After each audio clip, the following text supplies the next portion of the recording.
हरिओम।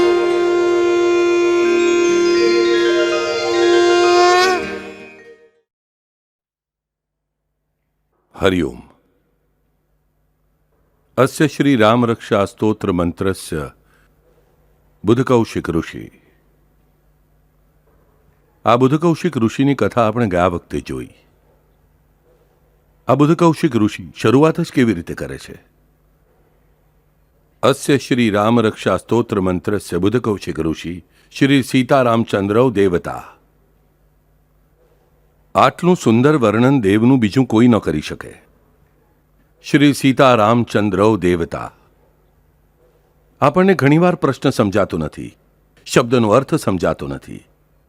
પરમેશ્વર એટલે શું, ઈશ્વર એટલે શું, દેવ એટલે શું, દેવી એટલે શું અને દેવતા એટલે શું? પાછો એમાં એક બીજો શબ્દ આવે છે, દૈવત। દેવ, દેવી, દેવતા, દૈવત, શું આ જુદા જુદા પ્રકાર છે? આ બધા એક જ છે કે અલગ અલગ? પણ આ બધાનો સંબંધ છે ને દિવ્ય ધાતુ સાથે, દિવ્ય શબ્દ સાથે। જે કંઈ દિવ્ય છે તે બધાનો ઉલ્લેખ આ જુદા જુદા શબ્દોથી થાય છે। પરંતુ દેવતા જે શબ્દ છે તે આપણે ઘણીવાર સ્ત્રીલિંગ દેવના અર્થમાં વાપરીએ છીએ, પણ તેનો એવો અર્થ નથી। તો દેવતા શબ્દ ખૂબ કાળજીપૂર્વક સંસ્કૃતમાં વાપરવામાં આવ્યો છે, આપણા ગ્રંથોમાં વાપરવામાં આવ્યો છે। પ્રત્યેક પરમેશ્વરના દરેક રૂપનો, દરેક ગુણનો એક ઉચ્ચાર છે, જેને આપણે મંત્ર કહીએ કે સ્તોત્ર કહીએ, શ્લોક કહીએ, અભંગ કહીએ, જે કંઈ કહીએ। અને આ જે કંઈ મંત્ર છે તે મંત્રોનો ઉચ્ચાર આપણે જ્યારે કરીએ, ખરા મનથી કરીએ, ભલે ખોટો હોય કોઈ વાંધો નહીં, કંઈ બગડતું નથી, પણ જ્યારે આપણે મનથી ભક્તિભાવથી કરીએ ત્યારે તે જગ્યાએ કુલ મળીને બે શક્તિઓ એક જ સમયે એક્ટિવ હોય છે। આ કઈ બે શક્તિઓ છે? તો એક એટલે આપણે એક સાદામાં સાદો મંત્ર લઈએ, ઓમ ગણેશાય નમઃ, ગણપતિનો મંત્ર છે, અથવા ઓમ સાઈનાથાય નમઃ, સાઈનાથનો મંત્ર છે। આ મંત્ર છે કોનો છે? આ સાંઈબાબાનો કે ગણેશનો મંત્ર છે। ઓમ કૃપા સિંધુ શ્રી સાઈનાથાય નમઃ, આ સાઈનાથનો મંત્ર છે। એટલે કે આ મંત્ર કોનો છે? તો સાંઈબાબાનો છે। એટલે આ મંત્ર એ સાંઈ બાબા જ છે। આ ધારણા પહેલા મારે કરવી પડશે કે કોઈ પણ પરમેશ્વરનું સ્વરૂપ તેના મંત્રથી અલગ નથી જ હોતું, તેના નામથી અલગ નથી જ હોતું।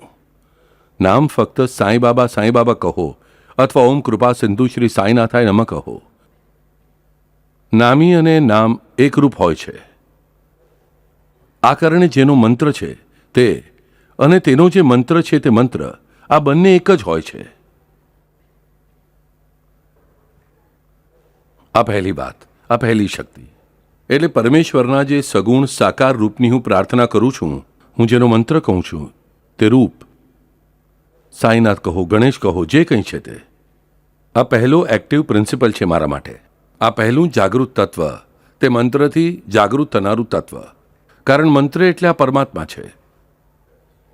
અને આ જ સમયે સાયમલ્ટેનિયસલી આપણે જેને કહીએ છીએ એક જ સમય, એક જ સાથે, સાયમલ્ટેનિયસલી ઇઝ ધેટ વર્ડ, એક જ સમય, તે જ સમય, આ મંત્રનો જે હું ઉચ્ચાર કરું છું, આ મંત્રનો જે હું ઉચ્ચાર કરું છું તેની સાથે આ મંત્રનો ઉચ્ચાર જેમણે અનેકોએ આ પહેલાં કર્યો છે, મારી સાથે જે અનેક લોકો આ મંત્રનો ઉચ્ચાર કરી રહ્યા છે। અને એટલું જ નહીં તો રહસ્ય યાદ રાખો આ મંત્રનું। મંત્ર એટલે કોઈ ફાલતુ માણસ ઉઠીને કોઈ મંત્ર લખશે એવું નહીં, સિદ્ધ પુરુષ દ્વારા જ અપાયેલો મંત્ર, સિદ્ધોએ ઉચ્ચારેલું મંત્ર જે છે તે યોગ્ય મંત્ર છે। કોઈ કારણ વગર ઓમ ડબડાય નમઃ, ઓમ ખબડાય નમઃ, તેનાથી કંઈ નહીં થાય, યાદ રાખો। કોઈ પણ શબ્દને ય જોડી દીધો અને આગળ નામ લીધું એટલે ન થાય, તો તેનો કોઈ અધિકારવાળા પુરુષ દ્વારા ક્યારેક ઉચ્ચાર થયેલો હોવો જોઈએ। પછી આવા આગળ જેને ઉચ્ચાર કરનારા લોકો છે તેમની પણ શક્તિ છે। આ બધી શક્તિઓ જે છે, આ ઉચ્ચારના કારણે જે પવિત્રતા ઉત્પન્ન થાય છે, એટલે તે પવિત્રતાની ઘનતા ઉત્પન્ન થાય છે, તે સ્પંદનોની ઘનતા ઉત્પન્ન થાય છે, કન્સોલિડેશન જેને આપણે કહીએ છીએ, તેના એક દેવતા બને છે। તેને મંત્ર દેવતા કહેવાય છે. એટલે એક સાદી વાત ધ્યાનમાં રાખો કે ઓમ કૃપા સિંધુ શ્રી સાઈનાથાય નમઃ આ મંત્રના દેવ કોણ છે? તો સાઈનાથ છે. પણ તેની સાથે આ મંત્રનો ઉચ્ચાર આજ સુધી લાખો લોકોએ કર્યો છે. તેને અત્યંત સિદ્ધ પુરુષોએ, અવતારી પુરુષોએ સિદ્ધ કર્યો છે. આ મંત્રના ઉચ્ચારના કારણે તે વાઇબ્રેશન્સથી જે એક દિવ્ય શક્તિ બને છે, તે દિવ્ય શક્તિ એટલે મંત્ર દેવતા. અને આ આવો મંત્ર જેનો ઉચ્ચાર અત્યંત પવિત્ર વ્યક્તિએ કર્યો છે, મારી સાથે હજારો લાખો લોકો કરી રહ્યા છે, તે મંત્રની શક્તિથી, સ્પંદનથી, પવિત્ર સ્પંદનથી જે દેવતા બને છે, તે મંત્ર દેવતા પછી ઉચ્ચાર કરનાર દરેકને તેના સ્પંદનો સતત આપતા રહે છે. આપણે લોકશાહીમાં છીએ તો આપણે મતદાન કરવું જ જોઈએ. અને આ સમગ્ર સૃષ્ટિમાં જ લોકશાહી છે, યાદ રાખો. કારણ કે પરમેશ્વરે આપણને કર્મ સ્વતંત્રતા આપી છે, એટલે વ્યક્તિ સ્વતંત્રતા આપી છે. લોકશાહીનો મુખ્ય ગુણધર્મ શું છે? વ્યક્તિ સ્વતંત્રતા. તમને મન થાય તેવું વર્તન કરો. પરંતુ આ લોકશાહીમાં શું હું મારા મન મુજબનું વર્તી શકું છું? કહીએ તો હા, કહીએ તો ના. કારણ કે આ લોકશાહીમાં તમે જ જેને ચૂંટો છો તે લોકો જ કાયદા બનાવે છે, અને કાયદા પ્રમાણે તમારે વર્તન કરવું જ પડે છે. પછી જો તમે તમારા મન મુજબનું વર્તશો અને ખોટું થશે તો તમે જ ચૂંટેલા લોકોએ બનાવેલા કાયદા પ્રમાણે તમને સજા થશે. એટલે કે તમને સજા કોણ આપી રહ્યું છે? તમે પોતે જ આપી રહ્યા છો. તે જ રીતે જો તમે કોઈ સારી વાત કરો છો તો તમે જ તમને સારી વાત આપી રહ્યા છો, અને તમે ચૂંટેલી સરકાર તમને સારું જ આપે છે.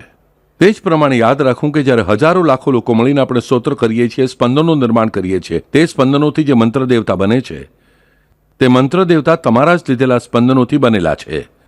પણ તે છતાંય તે 1+1+1 માની લો 1000 લોકોએ, આપણે ઉદાહરણ તરીકે લઈએ કે 1000 લોકોએ આ મંત્ર છેલ્લા 1000 વર્ષથી કહો છે, એટલે 1000 ગુણ્યા 1000 આવી તેની કંપન સંખ્યા નિર્માણ થવાની નથી. એટલે તેમાં દરેકે દરેકનો એક ઉમેરો, એટલે 1 ને 1000 વર્ષ, એકે કેટલા વર્ષ સુધી કહો? 10 વર્ષ. તેની આ સંખ્યા, તેમાં બ એ ઉમેર્યા 2 વર્ષ, તેની બ આ સંખ્યા, ત્રીજાની ક આ સંખ્યા. આ રીતે વધુ ને વધુ થતું નથી. તો જેટલી વાર તે વ્યક્તિ ભાવથી કહે છે તેટલી વાર ગુણાકાર થાય છે. આ મહત્વપૂર્ણ રહસ્ય પર ધ્યાન આપો કે જ્યારે કોઈ વ્યક્તિ ભાવથી એકવાર પણ કહે છે ત્યારે તે સરવાળો રહેતો નથી, તે ગુણાકાર બની જાય છે. જો 4 અને 2 આ બે આંકડા છે, તમે 4 અને 2 નો સરવાળો કરો, કેટલા થયા? 6. અને 4 દુની 8. 4 ગુણ્યા 2 એટલે 8 થયા. જવાબ 6 કરતાં ચોક્કસ વધારે છે. 20 + 10 કેટલા થયા? 30. પણ 20 ગુણ્યા 10 કેટલા થયા? 200. આપણને સમજાશે કે પ્રમાણ કેટલા ગણું વધી જાય છે. આમ થશે તેમજ 2000 + 2000 કેટલા થયા? 4000. પણ 2000 ગુણ્યા 2000 શું જવાબ છે? એટલે આપણને સમજાશે કે આટલા મોટા પ્રમાણમાં સ્પંદનો બને છે. અને આ કારણે આ જે દેવતા છે તે દેવતા, મંત્ર દેવતા વધારે ને વધારે શક્તિશાળી બને છે. અને મહત્વની વાત એ છે કે જે કોઈ આ મંત્રનો ઉચ્ચાર કરે છે અને એકવાર પણ જ્યારે ખરા મનથી કરે છે, તેના મનની સામે મંત્રનો જે દેવ છે, સાઈનાથ કહો, ગણેશ કહો, જે કોઈ છે, તે મનુષ્યનું મન સંપૂર્ણ રીતે તે દેવના સગુણ રૂપના ચરણોમાં એકરૂપ થઈ ગયું છે. તે જ ક્ષણે આ મંત્ર દેવતા તેને અનેક ગણું ફળ આપે છે. કારણ કે તેની પાસેના સ્પંદનો ક્યારેક ખૂટવાના નથી, તે અવિરત વધતા જાય છે. અને આ સામૂહિક ઉપાસનાનું સૌથી મહત્વપૂર્ણ રહસ્ય છે. આપણે જ્યારે હજારો લોકો એક સાથે આવીએ છીએ, અથવા આપણા ઘરમાં 10-12 લોકો કે 5 લોકો એક સાથે બેસીને બોલીએ, તેનો આપણને ફાયદો એ છે કે આ મંત્ર દેવતા નામની શક્તિ તૈયાર થાય છે, જે પહેલા અસ્તિત્વમાં હોતી નથી. તે ભક્તોની ભક્તિથી અસ્તિત્વમાં આવે છે અને પછી તે જ એજન્ટનું કામ કરે છે. આપણને હંમેશા પરમેશ્વર અને આપણા વચ્ચે એક એજન્ટ જોઈએ છે. કોઈ બાઈ, કોઈ દેવી, કોઈ જ્યોતિષી, કોઈ બાબા, કોઈ બુઆ, કોઈ માતાજી, કોઈને કોઈ આપણને જોઈએ છે. પણ તે કોઈ એજન્ટનું કામ કરી શકતા નથી. એજન્ટનું કામ કોણ કરે છે? તો મંત્ર શક્તિ. આ મંત્રના દેવતા પછી તમને જેનો મંત્ર છે ને તેની સાથે જોડવાનું કામ આ મંત્ર દેવતા કરે છે. અને આ જે મંત્ર દેવતા છે તે ભક્તિથી જ ઉત્પન્ન થાય છે. અને દરેક મંત્રના આવા અલગ મંત્ર દેવતા હોય છે, અને દરેક મંત્રની પોતાની એક તાકાત હોય છે. પરંતુ આ બધા મંત્રોના માની લો 1000 મંત્ર છે, 1000 મંત્રોના 1000 મંત્ર દેવતા છે. તે બધા તો છેવટે જે મૂળ મંત્ર છે ઓમકાર, તે ઓમકારનો જ અવિભાજ્ય ઘટક છે. પણ વાત કેવી છે, ઓમકારના સ્પંદનનો ઉપયોગ હું કરી શકતો નથી. તેનો ઉપયોગ કરવા માટે મારે ખૂબ મોટી સાધના કરવી પડે છે. તો તેને બદલે આ મંત્ર શક્તિની, મંત્ર દેવતાની સહાયતાથી હું એ સ્પંદનો મારી પાસે લાવીને તેનો ઉપયોગ કરી શકું છું. આપણે કહીએ છીએ ને કે લંકામાં સોનાની ઈંટો છે, પણ મને તેનો શું ફાયદો? મારા ઘરમાં સોનાની એક ઈંટ હોય તો મને ફાયદાની છે. ઓમકારમાં ખૂબ મોટા સ્પંદનો છે, આખા વિશ્વમાં વ્યાપે એટલા સ્પંદનો, પણ તેને મેળવવા એ કામ સરળ નથી. મારે શાંતિથી દરેક મંત્ર પહેલાં ઓમકાર લગાડવો, તે મંત્ર કહેવો. આ કારણે તે મંત્રના મારા પર થતા પરિણામ સારા જ હોય છે. મને તેના ખોટા ઉચ્ચારથી પણ બાધા નથી. મેં જ્યારે ગણપતિના જન્મની કથા કહી ત્યારે જણાવ્યું હતું કે મંત્ર સાથે ઓમકાર કેમ લગાવીએ છીએ. તો મારે સમજવું જોઈએ કે જ્યારે હું ઓમકાર લગાવું છું તેનાથી મને મારો ફાયદો જ છે, પણ ઓમકારથી ડાયરેક્ટ વધુ સ્પંદનો મેળવવા એ કોઈ સામાન્ય માણસનું કામ નથી, કારણ કે તેના માટે ખૂબ મોટી ધ્યાન ધારણા, સમાધિની અવસ્થા પ્રાપ્ત કરવી પડે છે. પરંતુ તે સ્પંદન હું શાંતિથી મેળવી શકું છું. સાદી વાત છે. જુઓ, તમારા ઘરની આસપાસ કેટલા સ્થાનો પર ફંગસ વધેલી તમને મળે છે? ફૂગ વધેલી છે, આપણે જોઈએ છીએ. ફૂગ, ફંગસ એટલે ફૂગ. માની લો તમારા ઘરની કોઈ વ્યક્તિને ખાંસી થઈ છે, અને સ્કૂલના પુસ્તકોમાં આપણે વાંચીએ છીએ કે ફૂગથી પેનિસિલિન અને એન્ટીબાયોટિક બને છે. તો તમે શું કહેશો? ચાલ બેટા, તને ખાંસી થઈ છે ને, તો આ ફૂગ ખા. બ્રેડ લઈ આવો, તેને સડવા દો અને ફૂગ ખાવા માટે કહો. શું તેની બીમારી ઠીક થશે? ઉલટી બીમારી વધી જશે, કારણ કે પહેલાં તે ફૂગમાંથી પેનિસિલિન અલગ કરવું પડે છે ડૉક્ટરે, અને તે લીધા પછી જ મારી બીમારી ઠીક થશે. આ ફૂગમાંથી જેમ પેનિસિલિન બનાવીને કોઈ સાયન્ટિસ્ટ મારા સુધી આવે છે, ત્યારે જ મારી બીમારી પર તેનો ઇલાજ થાય છે. ફૂગમાં તે છે જ, તે જ રીતે ઓમકારમાં શક્તિ છે જ, પણ તે મને સીધી ઉપલબ્ધ નથી, કારણ કે મારી એ તાકાત નથી. એ તાકાત જે વૈજ્ઞાનિકની છે, જે સંતોની છે, જે સિદ્ધોની છે, તેમણે આ મંત્રો બનાવ્યા હોય છે. પછી એ મંત્રોના જે દેવતા છે, આપણા પર એન્ટીબાયોટિકની જેમ, પેનિસિલિનની જેમ કામ કરે છે, ને આપણી બીમારીઓ ઠીક થાય છે, એટલે કે આપણા પ્રશ્નો હલ થાય છે. તેથી જે મંત્ર દેવતા છે, આ બીજી શક્તિ જે પળે હું મંત્ર કહું છું તે પળે એક્ટિવ થઈ હોય છે મારા માટે. તેથી આપણને કહેવામાં આવે છે કે શક્ય હોય તો તમે તમારા નિયમમાં વિક્ષેપ ન પડવા દેશો. વિક્ષેપ આવવાથી કોઈ પાપ લાગતું નથી, તેનાથી તે દેવતા જરા પણ ગુસ્સે થતા નથી, એ સમજવું જોઈએ. પરંતુ થાય છે શું કે તે મંત્ર દેવતા જે એક વિશ્વ દેવતા ઉત્પન્ન થયા છે, એટલે કે તે મંત્રના ઉચ્ચારથી, સ્પંદનથી આ વિશ્વ શક્તિમાં, વિશ્વમાં સ્થિત બધા સ્પંદનોથી દેવતા ઉત્પન્ન થયા છે. તેમનો સંબંધ મારી સાથે જોડાનાર, મારા દેહ સાથે જોડાયેલા એક મંત્ર દેવતા બને છે. સમજાયું તમને? એટલે કે કેવું છે, કોઈના બંધમાં વીજળી નિર્માણ થઈ, ત્યાંથી તેવી ને તેવી મારા ઘર સુધી એ વીજળી લાવી શકું ના, કારણ કે તે આવે તો મારું આખું ઘર, એટલે હાનો હ બોલતા સુધી જ બળી જશે, કારણ કે તેની તાકાત ખૂબ છે. આપણે તે લાખો વોટ્સની વીજળી ત્યાંથી ધીમે ધીમે ઓછી કરતા કરતા આપણા ઘર સુધી 240, 120 વોટ સુધી લાવીએ છીએ. આપણા રસ્તા પર મોટા વાયરો લગાવેલા હોય છે. તે મોટા વાયરો નીચે જો આપણે લોખંડ લઈ જઈએ તો ક્યારેક ગાડી આખી ઉપર ઉંચકાય, એટલો મેગ્નેટિક કરંટ તેમાં હોય છે, આપણે જોયું. એટલે કે આપણા ઘરમાં તે ધીમે ધીમે લાવવી પડે, એટલે કે તેના સબ સેન્ટરો હોય છે. તે જ રીતે વિશ્વના સ્પંદનોના મંત્ર દેવતા બને છે. તે જ રીતે દરેક વ્યક્તિઓના પોતાના પ્રારબ્ધ અનુસાર અને પોતાના દેહ અનુસાર પણ આ મંત્ર શક્તિના દેવતા બને છે. આ મારા દેહમાં રહેનારા જે મંત્ર દેવતા છે, તે મંત્ર દેવતા આ વિશ્વના મંત્ર દેવતા સાથે એકરૂપ હોય છે. તેમનું ક્વિક કમ્યુનિકેશન થાય છે. મને ન સમજાતું હોય તો પણ થાય છે. જ્યારે આમાં વિક્ષેપ આવે છે ને, ત્યારે હું મારા દેહમાં વધનારા મંત્ર દેવતાને હું નાના કરું છું. તમે વિચાર કરો, તમારા ઘરમાં બાળક છે, તમે નક્કી કર્યું કે અઠવાડિયામાં સોમવાર, મંગળવાર, બુધવાર જ ખવડાવીશ. માતાએ કહ્યું હું તને અઠવાડિયામાં 3 જ દિવસ દૂધ પીવડાવીશ, પછી ગુરુવાર, શુક્રવાર, શનિવાર તે ફક્ત પાણી પીને જ રહેશે. બાળક વચ્ચે શું નહીં વધે. બહાર આપણે બાગમાં ઝાડ લગાવ્યું, નક્કી કર્યું કે સોમવાર, મંગળવાર, બુધવાર પાણી આપીશ, બાકીના 4 દિવસ નહીં આપું. ઝાડ વચ્ચે શું નહીં વધે. તે જ રીતે મારા શરીરની અંદર, એટલે કે મારા દેહની અંદર નિર્માણ થયેલ મંત્ર દેવતા છે, તેની વૃદ્ધિ સારી રીતે, સુચારુ રીતે થવા માટે મારે તેને નિયમિત આહાર આપવો પડે છે. તે આહાર એટલે મારું નામ સ્મરણ. જેટલા મારા દ્વારા વિક્ષેપો આવે છે તેટલી તેની વૃદ્ધિ ધીમી થાય છે, અને જે આકાર મારી આ દેહયષ્ટિનો છે તે આકાર સાથે તે દેવતાના આકારને કોઈ સંબંધ નથી. કોઈ 4 ફૂટ ઊંચાઈનો વ્યક્તિ હશે, કોઈ 6 ફૂટનો હશે, પણ 6 ફૂટવાળાના મંત્ર દેવતા મોટા અને 4 ફૂટવાળાના નાના, એવું થતું નથી. તો હું જે પ્રમાણમાં સ્પંદન શક્તિ વધારું છું, મારી ભક્તિથી હું નામસ્મરણ, જપ સ્મરણ કરું છું, તે જ પ્રમાણમાં તેમનો આકાર, એટલે કે તેમની તાકાત વધે છે. અને જે પ્રમાણમાં તેમની તાકાત વધારે, તે પ્રમાણમાં વિશ્વ શક્તિથી તાકાત પ્રાપ્ત કરવાની તેમની તાકાત વધારે. તેથી આપણને હંમેશા કહેવામાં આવે છે કે વિક્ષેપ શક્ય હોય તો ન આવવા દેવો, અને જો આવે તો બીજા દિવસેની પૂર્તિનો પ્રયાસ કરવો. આમ મારા શરીરમાં જે મંત્ર દેવતા છે એટલે શું? તો રિસીવિંગ સ્ટેશન. આ હું જે મંત્ર કહું છું તે મંત્રના કારણે મંત્ર દેવતા મારા દેહમાં બને છે. એટલે શું થાય છે? તો મારા દેહની અંતર્ગત મારા પંચકોશોમાં રિસીવિંગ સ્ટેશન તૈયાર થાય છે. અને આ ફક્ત રિસીવિંગ સ્ટેશન છે. જે પ્રમાણમાં આ રિસીવિંગ સ્ટેશનનો પાવર વધુ, તાકાત વધુ, તે પ્રમાણમાં મને તે મંત્ર શક્તિથી વધુ સ્પંદનો મળે. અને તે જે મંત્ર શક્તિ છે વિશ્વમાંથી ઉત્પન્ન થયેલી, તે પરમેશ્વર અને મારા વચ્ચેની એક કડી છે. પરમેશ્વરની એટલે ઓમકારની. આમ જોવા જઈએ તો બધા મંત્રો ઓમકારમાં છે, એટલે કે પરમેશ્વરમાં છે. એટલે કે પરમેશ્વરની તાકાત તે મંત્ર દેવતા સુધી અને મંત્ર દેવતાથી મારા શરીરના રિસીવિંગ સ્ટેશન સુધી આવે છે. તે સાદો સીધો માર્ગ છે.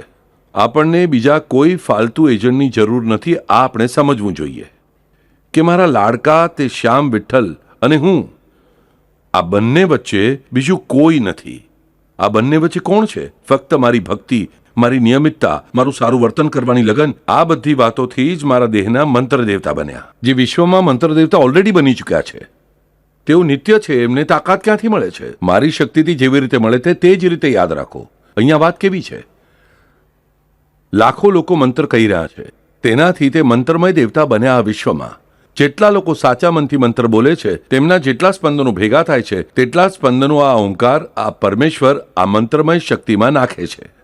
આપણું પ્રોવિડન્ટ ફંડ કેવું હોય છે? પગારમાંથી જેટલા પૈસા કપાય છે તેટલા જ કંપની પણ નાખે છે. તેવો જ વ્યવહાર પણ ખૂબ સારી રીતે અહીંયા છે કે ભક્ત જેટલા પ્રમાણમાં સ્પંદન નિર્માણ કરે છે, આ વિશ્વમાં જે સ્પંદન નિર્માણ થાય છે તેટલા જ સ્પંદન પરમાત્મા પણ વધારાના નાખે છે. એટલે વિચારો, જો આપણે ઓમ કૃપા સિંધુ સાઈનાથાય નમઃ અથવા ઓમ ભૂર્ભુવઃ સ્વઃ જે કંઈ પણ મંત્ર આપણે કહીએ, તે મંત્રની તાકાતમાં જે પ્રમાણમાં ભક્ત વૃદ્ધિ કરે છે તેટલા જ પ્રમાણમાં વૃદ્ધિ પરમાત્મા પણ કરે છે. આ કારણે તે અખૂટ સંપત્તિ છે. અને આવી આ મંત્રમય શક્તિ છે. એટલે કે જેનો મંત્ર છે તે દેવ, તે દિવ્ય વિભૂતિ, તે શક્તિ. અને તે જ ક્ષણે હું જે મંત્ર કહું છું તે મંત્રના પઠનથી ઉત્પન્ન થનારા આ મંત્રમય દેવતા એટલે મંત્ર શક્તિ. આ બે શક્તિઓ તે પળે એક્ટિવ થઈ હોય છે. અને એટલે જ મંત્ર અને નામ સ્મરણ પર સૌથી વધુ ભાર આપણા સંતોએ આપ્યો કે નામ જપ યજ્ઞ તો પરમ, બાધુ ન શકે સ્નાનાદિ કર્મ, નામે પાવન ધર્મ અધર્મ, નામ પરબ્રહ્મ વેદાર્થે. સંતોએ આત્મીયતાથી આપણને કહ્યું, અરે બધું છોડી દો, ધર્મ અધર્મ જે બધું ખોટું હશે તે માફ થશે તમારું, પણ નામ લો. વેદોએ પણ આપણને આ જ કહ્યું, પણ આપણે તેની અવગણના કરીએ છીએ. તેનું કારણ શું છે? કારણ કે આપણને કેવું છે? પુરાવો આપો નહીં તો માફી માંગો. સામે આપણને બધું દેખાવું જ જોઈએ. પત્ની પતિને 10 વાર પૂછે છે કે તમને મારા પર પ્રેમ છે કે નહીં, પ્રેમ છે કે નહીં, પ્રેમ છે કે નહીં. પતિ પણ જોતો રહે છે પત્ની ક્યાં છે, આજે મોડી આવી, અહીં જુએ છે, ત્યાં જુએ છે. કેમ? આપણને સતત જોઈએ છે સામેની વ્યક્તિ પાસે કે હું તને પ્રેમ કરું છું, હું તને પ્રેમ કરું છું, હું તને પ્રેમ કરું છું. ખાતરી જોઈએ છે.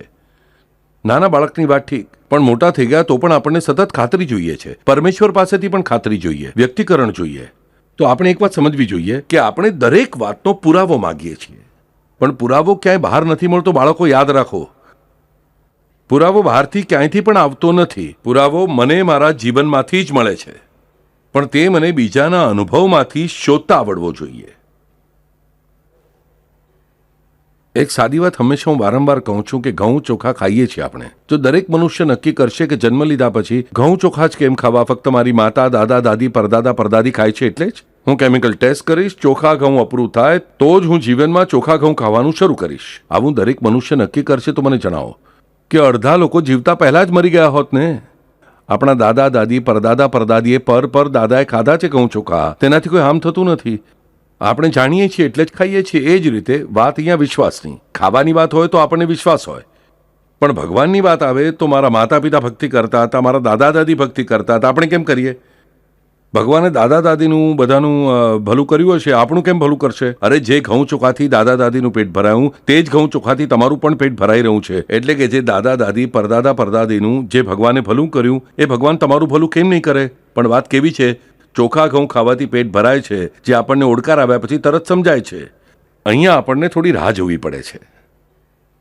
તે રાહ જોવા માટે આપણે તૈયાર નથી. પણ રાહ જોવી એટલે શું? તો ધીરજ છે ને, તે ધીરજ આપવાનું મહત્વપૂર્ણ કામ જે આપણને સૌને જોઈએ છે, આ મંત્ર દેવતા કરે છે, યાદ રાખો. ધીરજ આપવાનું કામ તે મંત્રના દેવતા કરતા નથી. તો શ્રદ્ધા આપવાનું કામ સાઈનાથ કરશે. તો ધીરજ આપવાનું કામ આ સાઈનાથની પ્રેરણાથી ઉત્પન્ન થયેલી તેમની જે મંત્ર શક્તિ છે, તે મંત્રના જે દેવતા છે, તે આપણને ધીરજ આપવાનું કામ કરે છે. આપણા માટે શ્રદ્ધા અને સબૂરી બે જરૂરી વાતો છે, તે આપણને આ રીતે મળતી રહે છે. અને પછી ધીરજ આવ્યા પછી શ્રદ્ધા વધે છે, શ્રદ્ધા આવતા ધીરજ વધે છે. આવી બંને એકબીજાને વધારનારી વાતો છે. અને બુદ્ધ કૌશિક ઋષિ આપણને શું કહે છે સુંદર રીતે? શ્રી સીતા રામચંદ્ર દેવતા. તે અહીં ખૂબ જ સુંદર રીતે આ વાત જણાવે છે કે આ જે મંત્ર છે, આ મંત્રના અધિષ્ઠાતા દેવ કોણ છે? તો રામચંદ્ર. અને આ મંત્રની શક્તિ કોણ છે? તો સીતાજી છે. ભૂમિ કન્યા સીતાજી. મેં શું કહ્યું? આ મંત્ર દેવતા મંત્ર શક્તિ કોનાથી ઉત્પન્ન થાય છે? પૃથ્વીના પુત્રોથી. એટલે કે આપણે મનુષ્યોએ ઉચ્ચારેલા મંત્રોથી. એટલે કે આપણી વાણી ક્યાં રહે છે? આપણી 4 વાણીઓ, વૈખરી, મધ્યમાં, પશ્યંતી અને પરા. આ પરાવાણી ક્યાં રહે છે? તો આપણા નાભી સ્થાન પર, નાભીની પાસે, એટલે કે પેટમાં રહે છે. પૃથ્વીના પુત્રોના પેટમાંથી જ આ વાણી નીકળે છે. પરાવાણીમાંથી જ બાકીની વાણીઓનો વિકાસ થયો છે. એટલે કે આપણે જે મંત્રશક્તિ કહીએ છીએ, તે મંત્રશક્તિમાંથી જ જેમનો જન્મ થયો, તે ભૂમિ કન્યા સીતાજી. સીતા નામના અનેક અર્થ છે. સીતા નામનો એક અર્થ છે હળના ફાલથી જમીનમાં જે ચીર બને છે, તે ચીર એટલે સીતા. બીજો સીતા નામનો અર્થ છે સાકર. આપણે સાઈ ચરિત્રમાં વાંચીએ છીએ કે હેમાડપંતની તે કથામાં, ચોળકરજીની કથામાં સાંઈબાબા કહે છે કે પ્યાલા ભરી ભરીને સીતાના. એટલે સીતા એટલે સાકર, સીતા એટલે મીઠાશ, સીતા એટલે શીતળતા નહીં, સીતા એટલે શાંતિ, શાંત સ્નિગ્ધ એટલે સીતા.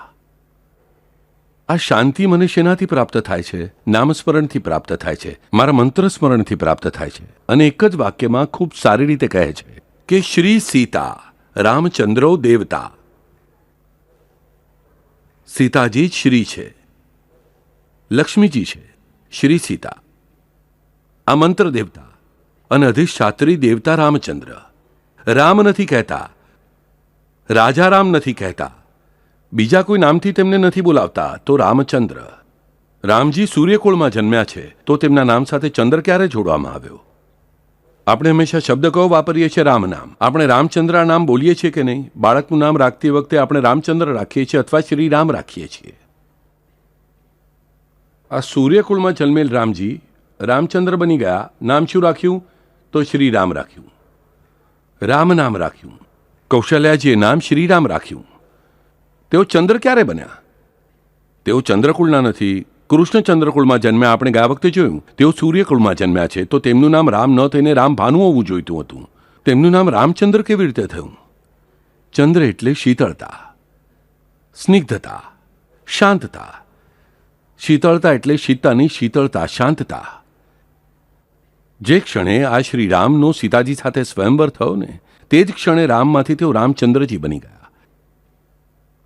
સીતાજી વિના તેઓ પ્રચંડ ઉગ્ર છે, સીતાજી સાથે તેઓ અત્યંત દયાળુ છે. આ સૌથી મહત્વપૂર્ણ રહસ્ય છે. ઉગ્ર એટલે આપણે માટે અનઅપ્રોચેબલ. પણ જે ક્ષણે આપણે તેમની ભક્તિ કરવાનું શરૂ કરીએ છીએ, તે આપણને કઠોર લાગનારા, દૂર લાગનારા, ઉગ્ર લાગનારા શ્રીરામ આપણને નજીકના લાગવા માંડે છે. કોના કારણે? સીતાજીને કારણે. સીતા એટલે ભક્તિ, રાધા એટલે ભક્તિ. તે હોય જ છે, તે છે જ. ઓમકારના સ્પંદન શક્તિના રૂપમાં તે છે જ. પણ તેનાથી આપણે આપણા માટે આપણામાં ઉત્પન્ન કરીએ છીએ. તેથી પહેલું સન્માન કોનું? સીતાજીનું, પછી શ્રીરામનું. તો મહત્વની વાત આપણે સમજવી જોઈએ કે હંમેશા ઉચ્ચાર કેવી રીતે કરીએ છીએ? તો લક્ષ્મીનારાયણ, લક્ષ્મીનારાયણની જોડી. આપણે નારાયણ લક્ષ્મીની જોડી કહીએ છીએ શું? નથી કહેતા. આપણે કૃષ્ણ રાધા કહીએ છીએ શું? આપણે રાધા કૃષ્ણ કહીએ છીએ. આપણે ઉમા મહેશ્વર કહીએ છીએ. આપણે સિદ્ધિ વિનાયક કહીએ છીએ, રિદ્ધિ વિનાયક કહીએ છીએ. વિનાયક સિદ્ધિ અને વિનાયક રિદ્ધિ આવું કહીએ છીએ શું? નથી કહેતા. ફક્ત એક જગ્યાએ માત્ર પ્રોબ્લેમ છે. આપણે વિઠ્ઠલ રખુમાઈ કહીએ છીએ. અહીંયા માત્ર ઉલટું થઈ ગયું બધું. બાકીના બધા દેવોમાં પહેલા દેવી પછી ભગવાન. કારણ કે દરેક જગ્યાએ કેવું છે તે જુઓ. એના દરેક રૂપમાં વિષ્ણુજી શ્યામ તો લક્ષ્મીજી ગોરા રંગના, શ્રી રામ શ્યામ તો સીતાજી ગોરા રંગના, શ્રી કૃષ્ણ રાધાજી પણ તે જ રીતે. શંકર પાર્વતીજીનો રંગ ઊંધો, શંકરજી કપૂર જેવા ગોરા તો પાર્વતીજી કાળિકા. તેમને ગૌરી રૂપમાં તેઓ પરિવર્તિત કરે છે અપર્ણા રૂપમાં. આ બંનેના રૂપ અલગ અલગ, પણ વિઠ્ઠલ અને રખુમાઈ કેવા છે? બંનેના રંગ એક જ, બંને જણા કાળા રંગના. આ કળિયુગ માટે, આ કળિયુગ માટે આ વિઠ્ઠલે જ આવી રચના કરી છે. કેમ કે તેઓ જાણતા હતા કે આ કળિયુગમાં દરેક જણ પહેલા પાછળ પડશે તો આ લક્ષ્મીજીની જ. તેમને લક્ષ્મીપતિથી કંઈ લેવા દેવા નહીં હોય, અને તેઓ જ એકલા જાણે છે કે લક્ષ્મીજી કોનાથી પ્રસન્ન થશે? જેની પાસે લક્ષ્મીપતિ છે તેનાથી જ. કેમ કે તેઓ તેમના વિના રહી જ શકતા નથી. મેં ઘણીવાર કહેલી એક વાર્તા ફરીથી કહું છું કે વિષ્ણુનો એક ભક્ત હોય છે. વિષ્ણુ તેને ઉપરથી નીચે જોતા રહે છે. કળિયુગ શરૂ થવાનો સમય થયો છે. લક્ષ્મીજી કહે છે, શું આટલું સતત જોઈ રહ્યા છો તમે? નહીં, મારો એક ભક્ત છે, તેને હું જોઈ રહ્યો છું. તે મારા માટે કેટલો બેચેન છે. લક્ષ્મીજી કહે છે, મને એવું નથી લાગતું. તેઓ લક્ષ્મીજી છે, માયા છે, તેઓ આદિમાયા છે. તેઓ કોઈને પણ હલબલાવી શકે છે. તેઓ વિષ્ણુજીને કહે છે, ચાલો મારી સાથે આપણે જોઈએ. વિષ્ણુજી કહે છે, તું જોજે, પહેલાં હું જાઉં છું. મારું સ્વાગત તે કેવી રીતે કરે છે પછી તું આવજે. તારા આવ્યા પછી તે તારું સ્વાગત એ જ રીતે કરશે તો હું કહીશ કે તારો ભક્ત છે, મારો નહીં. ભક્તે ઝઘડો કરાવ્યો બંનેમાં બરાબર. વિષ્ણુ મહારાજ આવે છે દરવાજા પર ચતુર્ભુજ સ્વરૂપમાં. વિષ્ણુ મહારાજ આવ્યા છે ખબર પડતા ભક્ત ખુશ થઈ જાય છે. ઘરમાં લાવે છે પોતાના ઘરમાં રોજ પંચ પકવાન, આરતી, ધૂપ, ફલાણું ઢીકણું, મોટા સોના મોતીના હાર ગળામાં પહેરાવે છે. આવા કેટલાક દિવસો વીતે છે. પછી લક્ષ્મીજી કહે છે, હવે હું જાઉં છું. અને લક્ષ્મી આવે છે પણ કેવી રીતે? તો અત્યંત બદસુરત, કુરૂપ, વૃદ્ધાના એક ગંદી ગોબરી ડોશીના રૂપમાં આવે છે. હાથમાં ભીખ માંગવાનો કટોરો લઈને આવે છે. તેને જોઈને આ ભક્ત ગુસ્સે થઈ જાય છે. અરે આ કઈ પીડા આવી મારે ત્યાં? આ મારા ભગવાન બેઠા છે ને અહીં આ પીડા ક્યાંથી આવી? તે સ્ત્રી કહે છે, બેટા મને પીવા માટે પાણી આપીશ? આ ભક્ત એક તૂટેલા ફૂટેલા પ્યાલામાં તેને પાણી લાવીને આપે છે. કેમ કે દરવાજા પર ન જોઈએ, કારણ કે વિષ્ણુ ભગવાન અંદરથી પૂછે છે, શું છે, શું છે? કારણ વગર ભગવાનને ખરાબ લાગશે. ફૂટેલા પ્યાલામાં પાણી લાવીને તેની સામે પટકે છે. વૃદ્ધા તે પ્યાલો હાથમાં લે છે, પાણી પીને પ્યાલો નીચે મૂકે છે અને પાછી વળે છે. ભક્ત જુએ છે તો શું પ્યાલો સોનાનો? અરે બાપ રે! અને ત્યારે તરત જ, એ માઈ ક્યાં ચાલી? અરે આ તો તારા બાળકનું ઘર. બાળકને છોડીને માતા ક્યાંય જાય કે? માએ કહે છે, હા બેટા, હું આવું છું ને. અને માઈ આવે છે ઘરમાં. પેલો તેમને પાટલા પર બેસાડે છે, ભોજન પાણી આપે છે. અહીં વિષ્ણુ મહારાજને ભૂખ લાગી છે, બેઠા છે અંદર ભૂખથી બેચેન, પણ આજે કંઈ ધ્યાન જ નથી. વિષ્ણુજી તેને બોલાવે છે, અરે બેટા મને ભૂખ લાગી છે, બપોરના 12 વાગ્યા છે. હા, થોડી વાર રાહ જુઓ, થોડી વાર રાહ જુઓ. લક્ષ્મીજી તેને ઊભા થવા જ દેતી નથી ત્યાંથી. થોડી વારે ઊભો થવા દે છે. વિષ્ણુજી ખાવાનું ખાય છે. થોડી વારે લક્ષ્મીજી કહે છે, અરે શું રે તું મારા પગ દબાવી રહ્યો હતો? ત્યારે કોણ આ માણસ તને વારંવાર બોલાવી રહ્યો હતો? અરે કોઈ નહીં, વિષ્ણુજી છે, બેઠા છે અંદર. પહેલા તેને બહાર કાઢ, મારે તેની જગ્યા પર બેસવું છે. પેલો કહે છે, માતા આવું ન કરો, હું તમને બીજા ઓરડામાં રાખું છું, તમને સારો રૂમ આપું છું. એ મને નહીં ચાલે. જો તને હું જોઈતી હું તો તેને હાથ પકડીને બહાર કાઢ. ભક્ત વિચારે છે, આ વૃદ્ધા બધું સોનાનું બનાવી રહી છે. વિષ્ણુ મહારાજે 15 દિવસમાં કંઈ પણ સોનાનું નથી બનાવ્યું. એ અંદર આવે છે, ભગવાન મને લાગે છે લક્ષ્મી માતા તમને યાદ કરી રહ્યા છે ઉપર. મારા કારણે તમારામાં અંતર ન આવે. તમે હવે ત્યાં જાઓ. વિષ્ણુજી કહે છે, અરે નહીં, હું અહીં ખુશ છું. વિષ્ણુજી પણ જાણે છે બધું, યાદ રાખો. વિષ્ણુજીએ જીદ પકડી છે, નહીં જાઉં. પેલો છેવટે કહે છે, તમે જાઓ છો કે પછી? ત્યારે લક્ષ્મીજી પોતાનું રૂપ પ્રગટ કરે છે. એટલા માટે આ કલિયુગમાં ત્યારે વિષ્ણુને ધ્યાનમાં આવ્યું કે આ દરેક ભક્તગણ જે છે ને તે પહેલાં નામ લક્ષ્મીનું જ લેશે, પણ પછી નારાયણ કહેવાનું ભૂલી જશે. પહેલાંના લોકો ખરા મનથી લક્ષ્મીનારાયણ સીતારામ કહેતા હતા. કલિયુગમાં લોકો ફક્ત સીતા સીતા, રાધે રાધે કે લક્ષ્મી લક્ષ્મી જ કહેશે, નારાયણનું નામ નહીં લે. અને જો નારાયણનું નામ નહીં લે તો પહેલાં લીધેલા નામથી આ માતા પ્રસન્ન નહીં થાય. પોતાના બાળકોનું બધું જ ખરાબ થશે. તેથી તેમણે નામ ધારણ કર્યું વિઠ્ઠલ રખુમાઈ. કમ્પલસરી દેવીનું નામ લેવું છે તો ભગવાનનું નામ લેવું જ પડશે. માતા પિતાને જ ચિંતા હોય છે તેમના બાળકોને યાદ રાખવું, પણ આપણે બાકીના બધા નામ આવા જોયા છે. તો આ બે નામ માત્ર એવા છે કે વિઠ્ઠલ રખુમાઈ. બાપ રખુમા દેવી વરા, જ્ઞાનેશ્વરજી કહે છે. થઈ ગયો ગોટાળો ફરીથી. આપણે કહીએ છીએ વિઠ્ઠલ રખુમાઈ, પણ જ્ઞાનદેવજીએ એકલાએ શું કહ્યું? બાપ રખુમા દેવી વરા. તેમણે પહેલા જ બરાબર ના ગૂંચવી દીધા. બોલવામાં રખુમાઈનું નામ પહેલા, પણ જોવા જઈએ તો પિતાનું નામ પહેલા. નામ જ શું લીધું છે? બાપ રખુમા દેવી વરુ. રખુમા દેવીના પતિ, એટલે નામ કોનું તેનું જ, પણ પહેલા બાપ કહે જ છે. એટલે કે કલિયુગ માટે આ સંતોએ આપણને કેટલી સુંદર રીતે સારે માર્ગે વાળ્યા છે. નહીં તો આપણે ફક્ત લક્ષ્મી લક્ષ્મી લક્ષ્મી પ્રસન્ન થાય તે માટે તેની પાછળ લાગશું ને તેઓ બિલકુલ આપણી તરફ નહીં જુએ, એની આપણને ખબર જ ન પડી હોત. તે રીતે આ શ્રી સીતારામચંદ્રવ દેવતા. સીતા આ મંત્રની રામરક્ષાની મંત્ર શક્તિ છે, અને રામચંદ્ર દેવતા. રામચંદ્ર એ અધિષ્ઠાતા, પણ કેવા? રામ નહીં, રામચંદ્ર. સીતાજી સાથે રામ એટલે સીતારામ. એટલે સીતાજી બંનેમાં જ છે, આ ધ્યાનમાં રાખો. મંત્ર શક્તિના રૂપમાં પણ સીતાજી છે, અને ત્યાં દેવતાના રૂપમાં પણ, અધિષ્ઠાત્રી દેવતાના રૂપમાં પણ રામજી સાથે તેઓ જ છે, કારણ કે રામચંદ્ર સીતારામ. શ્રી સીતારામચંદ્રવ દેવતા. હવે વાત કેવી સુંદર થાય છે જુઓ. આ બે વાક્યોમાં બુદ્ધકૌશિક ઋષિ આપણને શું કહે છે? અસ્ય શ્રી રામરક્ષા સ્તોત્ર મંત્રસ્ય. પહેલા કહ્યું હતું, શું શબ્દ પ્રયોગ કર્યા છે? સ્તોત્રસ્ય કહ્યું નથી, મંત્રસ્ય કહ્યું નથી, સ્તોત્ર મંત્રસ્ય. બુદ્ધકૌશિક ઋષિ આમાં પણ ખૂબ મોટું રહસ્ય કહે છે. સ્તોત્ર મંત્ર. સ્તોત્ર જે છે અને મંત્ર જે છે તેમનો બુદ્ધ અને કૌશિક આ બે નામ સાથે સંબંધ છે. સ્તોત્ર જે છે તે શું કરે છે? તો મને જગાડે છે, મને પ્રબુદ્ધ કરે છે. અને મંત્ર જે છે તે મારો ખજાનો છે, તે મને ખજાનો આપનાર છે.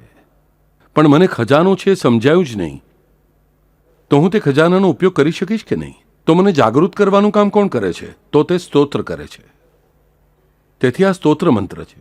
આપણે રામરક્ષા કેમ બોલીએ છીએ? તો એ મારી રક્ષા કરે માટે. આ તે શું કહે છે? અમુક રક્ષણ, તમુક રક્ષણ, તમુક રક્ષણ. આ સ્તોત્ર છે, રામનું સ્તોત્ર છે, પ્રાર્થના છે, રામની સ્તુતિ છે. પણ તેમાં એકચ્યુઅલી શું છુપાયેલું છે? તો મંત્ર છુપાયેલો છે. તે મંત્ર જ આ ખજાનો છે. કહે છે ને, બાળકને જો કડવી દવા આપવી હોય તો પહેલા તેને મધવાળો અંગૂઠો ચટાડીએ છીએ, મધમાં તે કડવી દવા આપીએ છીએ. આવી રીતે આ સ્તોત્રમાં મંત્ર આપેલો છે. ફક્ત મંત્ર બોલવો આપણને નીરસ લાગશે. ઓમ રીમ રીમ ડામ ડૂમ ડામ ડામ ડામ કહેવામાં આપણું મન લાગશે નહીં. પણ એ જ આ રામરક્ષામાં દરેક અક્ષર મંત્રમય છે, કારણ કે આપણે તેની કથા સાંભળી છે. તે મંત્રમય કેવી રીતે થયો? તેનાથી શું થાય છે બાળકો? આ સ્તોત્ર મંત્ર જે છે એ સ્તોત્ર પાઠ જે છે, એટલે કે જે પ્રાર્થના છે, તે પ્રાર્થના આપણને જાગૃત કરે છે. શિરો મેં રાગવાહા પાતુ. પાતુ એટલે રક્ષા કરવી, કે મારા માથાનું રાઘવ રક્ષણ કરે છે. પાદો વિભીષણ શ્રીદહ, માથાથી પગ સુધી. આપણને તેમાંથી કોઈ બે શબ્દ સમજાય છે, તેનો અર્થ નથી સમજાતો તો પણ સારું લાગે છે. આથી આ સ્તોત્ર જે છે તે મને પ્રબુદ્ધ કરનારું છે, મને જાગૃત કરનારું છે, પોતાની તરફ આકર્ષિત કરનારું છે. અને જે મંત્ર છે તે મંત્ર એક ખજાનો છે. તેનું મેં મનથી કરેલું પઠન એટલે મંત્ર. મનનાત ત્રાયતી ઇતિ મંત્રઃ. મંત્રની વ્યાખ્યા શું છે? મનનાત ત્રાયતી ઇતિ મંત્રઃ. મેં તેનું મનન કરવાના કારણે જે મારી રક્ષા કરે છે તે મંત્ર. તો આ સ્તોત્ર મંત્ર એટલે શું? કે એવી પ્રાર્થના રચાઈ ગઈ, એવી પ્રાર્થના બની ગઈ કે જે આપણને ખૂબ આકર્ષક લાગે છે, સુંદર લાગે છે. જોવા જઈએ તો બોલવામાં ખૂબ સરળ છે, સાચું કહું છું, બીજા મંત્રો કરતાં. માત્ર એકાદ બે શબ્દ જેમ કે આત સજ્જ કહો છો ત્યારે આપણી જીભ લથડે છે, આપણે ડરીએ છીએ. પણ આપણને સમજાવવું જોઈએ કે આ સ્તોત્ર અને મંત્ર, સ્તોત્ર મંત્રસ્ય બુદ્ધ કૌશિક ઋષિ. સ્તોત્ર આપણને જાગૃત કરે છે, બુદ્ધ કરે છે, પ્રબુદ્ધ કરે છે, જાગૃત કરે છે. અને જે મંત્ર છે તે મંત્ર આપણને ખજાનો આપે છે, આપણને જે જરૂરી છે તે આપે છે. પણ જે જરૂરી છે તે મારે પ્રાપ્ત કરવું પડે છે, અને તેને પ્રાપ્ત કરવા માટે મારે પહેલાં તે જાણવું જરૂરી છે. તે જાણી લેવું, પોતાને જાગૃત કરવું, પોતાના પર રહેલા અજ્ઞાનના આવરણોને દૂર કરવા, મારી આંધળી દ્રષ્ટિને દૂર કરવી. આ કામ કોણ કરે છે? તો આ સ્તોત્ર કરે છે. તેથી તેને તેને મંત્રનું સ્વરૂપ નથી. તેનું સ્વરૂપ કયું છે? સ્તોત્રનું છે. પરંતુ તેનો આત્મા કોનો છે? મંત્રનો છે. આપણે સમજવું જોઈએ. સ્તોત્ર મંત્રસ્ય, સ્તોત્ર આ તેનું સ્વરૂપ છે. તો સ્તોત્ર આ તેનું રૂપ છે. તેનું સ્વરૂપ એટલે તેનો આત્મા. આ મંત્ર છે. આ મંત્રમયતા છે. અને બિલકુલ પહેલા જ અક્ષરથી આ સ્તોત્ર પણ છે અને મંત્ર પણ છે. અને પછી આ બે વાતો, સ્તોત્ર મંત્ર, બુધ કૌશિક, તેમનો સંબંધ આગળ છે. સીતા રામચંદ્ર દેવતા. સ્તોત્ર, બુધ, સીતા. હું ભક્તિપૂર્વક સ્તોત્ર કહેવાનું શરૂ કરું છું. મારી જરૂરિયાત માટે સ્તોત્ર કહેવાનું શરૂ કરું છું. પણ હું ભક્તિભાવથી કહું છું ત્યારે મને જાગૃત કરવાનું કામ કોણ કરે છે? તો આ સીતાજી કરે છે. આ મને શાંતિ આપે છે, મને ધીરજ આપે છે. અને જે પળે આ સીતાજીની સ્થાપના થાય છે તે જ પળે રામજી મને ખજાનો અને મને જે જોઈએ છે તે આપવાનું શરૂ કરે છે. આથી ધ્યાનમાં આવશે કે આ બે જોડીઓ છે, જે 3 જોડીઓ છે, તેમને કેવી રીતે બનાવવામાં આવી છે જુઓ. બુધ કૌશિક, સ્તોત્ર મંત્ર, સીતા રામચંદ્ર દેવતા. શ્રી સીતા રામચંદ્ર દેવતા. અહીં મને એક નાનકડી વારકરી સંપ્રદાયની કથા યાદ આવે છે. એકવાર બન્યું એવું હતું કે સાવતા મહારાજ જે છે એમની મહત્વની વાત, સાવતામાળીની વાત કોઈ જાણે છે બાળકો? તેઓ ક્યારે પણ પંઢરપુર ગયા નથી. એકવાર પણ પંઢરપુર ગયા વગર તેઓ સંત બની ગયા, યાદ રાખો. અને આપણે 100 તીર્થક્ષેત્રો ફરીએ છીએ, પણ સંત થવું તો દૂર, આપણો અંત થાય છે તો પણ કંઈ પ્રાપ્ત થતું નથી. તો આવા સાવતા મહારાજ એકવાર પણ પંઢરપુર ગયા નહોતા. તેમના ગામમાં તેમના પર ઈર્ષ્યા કરનારા લોકો ખૂબ હતા. એકવાર કોઈ સંત બની જાય તો તેનાથી ઈર્ષ્યા કરનારા લોકો ખૂબ હોય. તે ગામમાં એક પાટીલ હોય છે અને એક કુલકર્ણી હોય છે. આ બંને ખૂબ ઈર્ષ્યા કરતા હતા કે કેમ લોકો તેમને માને છે. આ કુલકર્ણી પોતાને મોટો વિદ્વાન માનવા વાળો અને પાટીલ તો ગામનો ચીફ. બંનેને ખૂબ ગુસ્સો આવે સાવતા પર. એમને થાય છે કે આપણને આજકાલ કોઈ પૂછતું નથી. કોઈ પણ સમસ્યા હોય તો બધા સાવતા પાસે જાય છે. સાવતા તેમની સમસ્યા હલ કરી દે છે. આપણની કોઈ કિંમત જ નથી. આવું કેમ? એ પંઢરપુરના વિઠોબાની ભક્તિ કરે છે તેથી? તો હવે આપણે પણ કરીશું. સારી વાતો તેઓ કરે છે, આપણે પણ કરીશું. દર વર્ષે પાલખી હોય છે, આપણે પાલખીમાં જઈશું. આ તો ક્યારે ગયો જ નથી પંઢરપુર. આપણે એકવાર તો જઈને જ આવીશું, પછી આપણે તેના કરતાં મહાન કહેવાશું. આ સાવતાની ઉંમર હવે 51 વર્ષની થઈ ગઈ છે, પણ હજી એ પંઢરપુર ગયો નથી. આ બંને લોકો પછી દરરોજ સાંજે ભજન ગાવાનો કાર્યક્રમ શરૂ કરે છે. પોતાના આંગણામાં બેઠા છે અને જોર જોરથી વિઠ્ઠલ વિઠ્ઠલ કહેતા ભજન ગાય છે. વાત એવી હતી, તેમના પોતાના પત્ની બાળકોને છોડીને કાળું કૂતરું ત્યાં આવતું નહોતું. આ લોકો ભજન કરતા રહે છે. તેમને લાગે છે કે હવે કાર્તિકી એકાદશી આવશે, આપણે પંઢરપુર જઈશું, પછી આપણું માનવત છે ને. એટલે આ લોકો પગપાળાવારી કરવા નીકળે છે. આખા ગામને ભોજન કરાવે છે. લોકો શું, ખાવા પીવા માટે તો કોઈ પણ તૈયાર હોય. આખું ગામ ભોજન ખાવા આવે છે. ભોજન કરાવતી વખતે તેઓ ડિક્લેર કરે છે કે અમે બંને જઈ રહ્યા છીએ પગપાળાવારી કરવા. અમે આજથી સંત બની ગયા. પોતે જ જાહેર કરી દે છે કે અમે સંત બની ગયા. બધા લોકો કહે છે વાહ વાહ, જેનું ખાઈએ તેની વાહ વાહ કરવી જોઈએ. તેથી હા કહેવામાં આપણું શું જાય? તેઓ સંત કહે છે તો સંત. બધા લોકો તેમને ગામના દરવાજા સુધી મૂકવા જાય છે. તેટલામાં સાવતા મહારાજ આવે છે દોડતા દોડતા અને કહે છે, આહા, શું આ ગામનો વૈભવ છે! આ ગામથી આટલા દૂર સુધીના ગામે આ બે લોકો પંઢરપુર જઈ રહ્યા છે. આ લોકો સંત થયા છે. હું સાંભળીને ધન્ય થયો છું. તે આ બંનેને ધૂળમાં સાક્ષાત દંડવત કરે છે. આ બંનેને લાગે છે કે બસ આપણું કામ થઈ ગયું. હવે સાવતા અમને પ્રણામ કરી રહ્યા છે તો બીજા લોકોને એમ કરવામાં વાંધો શું છે? આ લોકો આગળ નીકળે છે, પંઢરપુર જાય છે, દર્શન કરીને પાછા ફરે છે. પાછા ફર્યા પછી મોટું ગંગા પૂજન કરવાની મોટી યોજના બનાવે છે. નસીબ ત્યારે લાઉડસ્પીકર નહોતા, ને ત્યારે વધુ ધાંધલ થાત. મોટા પાયે ગંગા પૂજન કરે છે અને સાવતા મહારાજ દર્શન કરવા આવે છે. જે ક્ષણે સાવતા મહારાજ દર્શન કરવા આવે છે, બંનેના કોલર ટાઈટ બેઠા છે. આ આપણને ફરીથી નમસ્કાર કરશે. ત્યાર પછી સાવતા આવે છે, દર્શન કરે છે. આ બંનેને સાક્ષાત દંડવત કરે છે. તમે તો મારા માટે સાક્ષાત વિઠ્ઠલ સ્વરૂપ. મારા વિઠ્ઠલને જોઈને તમે પાછા ફર્યા છો. કેટલું મોટું તમારું ભાગ્ય. આ બંને ખુશ થઈ જાય છે. બીજા દિવસે બંને ગામવાળાઓની સભા બોલાવે છે. જોજો, આજથી કોઈ પણ સાવતા માળીના ઘરે નહીં જાય. જુઓ, જેમની પાસેથી સન્માન પ્રાપ્ત કર્યું તેમનો જીવ લેવા તૈયાર થયા. સાવતાએ ગઈકાલે અમને પ્રણામ કર્યા, તમને બુદ્ધિ નથી શું? અમે ગામના પ્રમુખ છીએ, પ્રમુખ અધિકારી છીએ, એટલે હવે સાવતાએ અમને પ્રણામ કરવા જોઈએ. અમે સાવતાથી શ્રેષ્ઠ છીએ. તેથી હવે પછી તમારી જે કંઈ પણ અડચણો હશે તેનું નિવારણ અમે કરીશું. લોકો હાહા કરે છે કારણ કે એક ગામનો પાટીલ છે, એક ગામનું કુલકર્ણી છે. કોણ તેમનો વિરોધ કરે? પણ સાંજે તો ભજન કરવા બધા લોકો સાવતાને જ ત્યાં. આ બંને મંજીરા કૂટતા બેઠા છે. હવે તેમના મનમાં પ્રશ્ન થાય છે કે હવે શું કરીએ? હવે 10-15 દિવસ થઈ ગયા, ગંગા પૂજન આપણે કર્યું, પણ આપણે ત્યાં ભજન કરવા કોઈ આવતું જ નથી. પછી તેઓ વિચારે છે, આપણે શું કરીએ? 4-5 ગરીબ લોકોને ચૂંટીએ, તેમને થોડા રૂપિયા આપીએ, તે સમયના 4-5 રૂપિયા અને ભોજન માટે બોલાવીએ. હવે અહીં આવવાથી ભજનના પૈસા મળે છે. આથી પૈસા મળવાની આશાએ 10-12 લોકો આવવા લાગે છે. પછી એમને થાય છે કે આપણે થોડા વધારે પૈસા આપીએ, ભોજન આપીએ, પછી રોજ સાંજે મફત ભોજન અને ઉપરથી મફત 4-5 રૂપિયા દક્ષિણા. આ મળવાથી બીજા વધુ લોકો આવવા લાગે છે. આવું થતાં થતાં આખું ગામ આવવા લાગે છે એમને ત્યાં. આ લોકો ખુશ. હવે આ સાવતા માળીનું કામકાજ બંધ થઈ ગયું. આપણે ત્યાં બધા લોકો આવવા લાગ્યા. આ લોકો જોર જોરથી ભજન શરૂ કરે છે. બીજા બધા લોકો મળીને પણ જોરદાર ભજન કરે છે અને ભીડ વધવા લાગે છે. આસપાસના ગામના લોકો પણ આવવા લાગે છે. અરે મફત ભોજન કોણ છોડશે? અને પાટીલના ઘરનું ભોજન, સારી મીઠાઈ વાળું.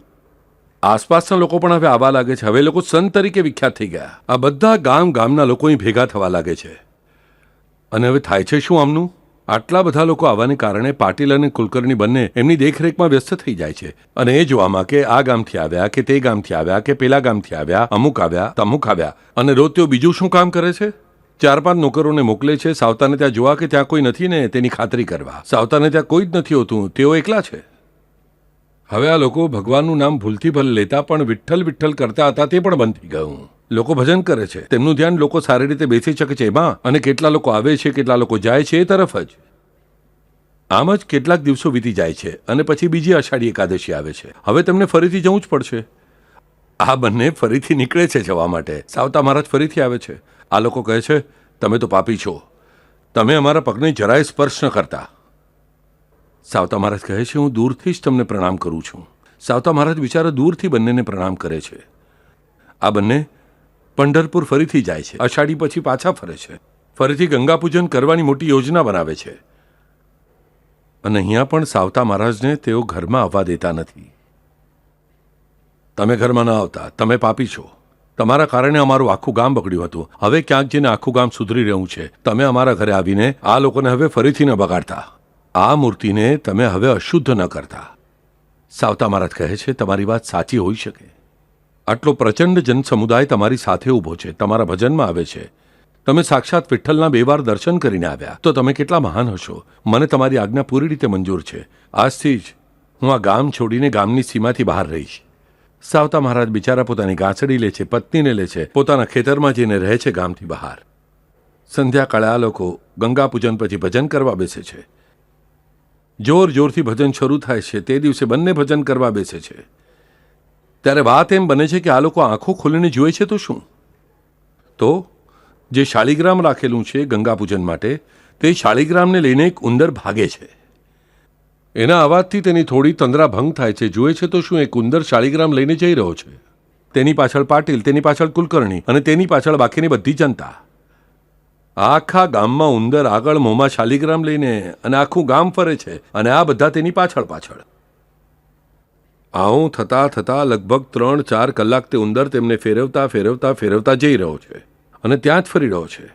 પણ તેમના હાથમાં તે ઉંદર આવતો નથી અને ઉંદર કોઈ દરમાં પણ જતો નથી. તે ત્યાં જ ફરી રહ્યો છે. આવું થતાં થતાં આખી રાત વીતે છે. છેવટે આ લોકો વિચારે છે કે હવે આ ઉંદરની પાછળ પડવાનો કોઈ મતલબ નથી, આપણે બીજું શાળીગ્રામ લઈ આવીએ અને પૂજા પૂર્ણ કરીએ. પણ પૂજા કરનારે પુરોહિત કહે છે, આ ચાલવાનું નથી. જે શાળીગ્રામની પૂજા કરી તેની જ ઉત્તર પૂજા થવી જરૂરી છે. હવે થયો પ્રોબ્લેમ, એટલે હવે આપણે તે ઉંદરને જ શોધવો પડશે. ઉંદર પછી ઊભો રહી ગયો. આ લોકો ઊભા રહ્યા તો ઉંદર પણ ઊભો રહી ગયો. આ બધા દોડવા લાગ્યા તો ઉંદર પણ દોડવા લાગ્યો. આવું થતાં થતાં સવાર થાય છે. આખો દિવસ વીતે છે. અડધા લોકો જતા રહે છે. સાંજ સુધી બધા લોકો નીકળી જાય છે. બચે છે ફક્ત થાકીને ભાગેલા પાટીલ અને કુલકર્ણી. પુરોહિત પણ પોતાના ઘરે શાંતિથી ભોજન કરી રહ્યા છે, કારણ કે જવાબદારી એની નથી. આ લોકો ઉંદરને પકડવા માંગે છે પણ ઉંદર મળતો જ નથી. આવું થતાં થતાં તે ઉંદર સાવતા મહારાજના ખેતર સુધી આવે છે. સાવતા મહારાજ ત્યાં કામ કરી રહ્યા છે. એ બંનેને જુએ છે અને પૂછે છે, પાટીલરાવ, કુલકર્ણી બાબા, શું થયું? તમે ખૂબ થાકેલા દેખાવ છો. અમારો કૂવો છે ને, તમે ત્યાં જઈને થોડું પાણી પીઓ. તમને થોડું સારું લાગશે. કેટલા થાકી ગયા છો, તમને શું થયું? તેઓ કહે છે, પેલા ઉંદરને જો અમારા ભગવાનને લઈને ભાગી રહ્યો છે. ધ્યાન આપો. પેલા ઉંદરને જો અમારા ભગવાનને લઈને ભાગી રહ્યો છે. સાવતા મહારાજ કહે છે, આવું કેવી રીતે થાય?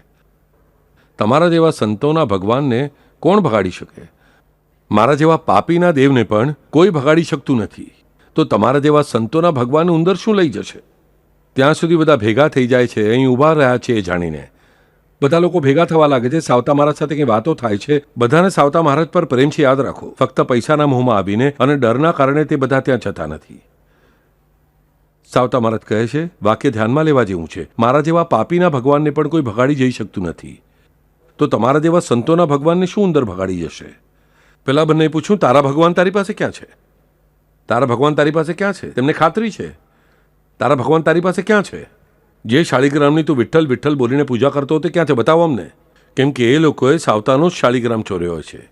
તેમને લાગે છે કે આ શાળીગ્રામમાં જ કંઈક પાવર છે, એટલે જ પંઢરપુર ન જતા આની પાસે આટલા લોકો આવે છે, તેથી તેઓ એનો જ શાળીગ્રામ ચોર્યો છે. એટલે એમને ખાતરી છે કે તેની પાસે તેનો દેવ છે જ નહીં.